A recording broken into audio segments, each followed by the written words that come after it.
આપને ખ્યાલ છે આ વેદ એ શું છે? વેદને ઇંગ્લિશમાં હિમ્ન કહેવાય. આ વેદના રચયિતા કોઈ નથી. લખેલ ખરા પણ રચયિતા નહીં. આ વેદ એ સાયન્સ એવું કહે.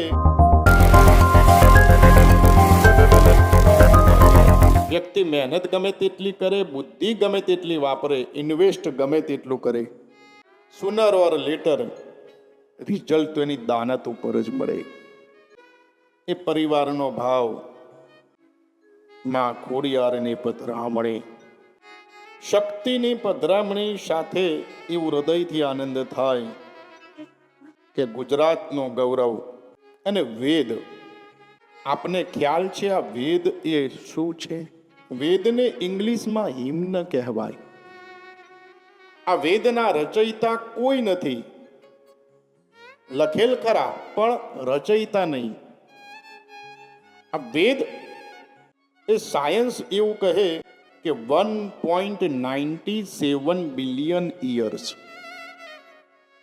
આ વેદને આમ તો તમે કહો ને તો ઘણા બધા એવું કહે, આમ 31 ડિસેમ્બર આપણે ઉજવી તો 2000 વર્ષથી સંસ્કૃતિ અમુક કહે છે, અમુક કહે 1400 વર્ષથી છે. પણ સનાતન ધર્મની તાકાત શું? સનાતન ધર્મ આ શિવની કથા છે.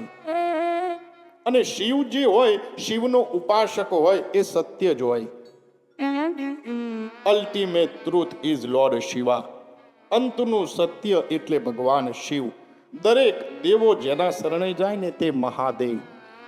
તો વેદ શું છે? વેદની રચના કોઈએ નથી કરી, પણ એ નિરાકારમાંથી ઉત્પન્ન થયેલા છે. અને સાયન્સે એવું પુરવાર કર્યું કે વેદના જે મંત્ર છે ને એ 1.97 બિલિયન યર્સ એટલે કે 1,08,53,125 વર્ષ રનિંગ છે.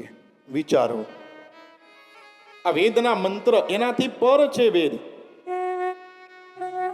1.97 બિલિયન યર્સ એટલે 1,96,08,53,125 વર્ષ રનિંગ છે. એનાથી પૂર્વે તો આ શિવ તત્વ તો કેટલું અદ્ભુત થયું. ઘણા બધા પ્રભુ પરમાત્માએ અવતારો લીધા, પણ એના કેટલા વર્ષ થયા એ આપ સર્વને ખ્યાલ છે. પણ આ આદિ અનાદિથી આ વેદ,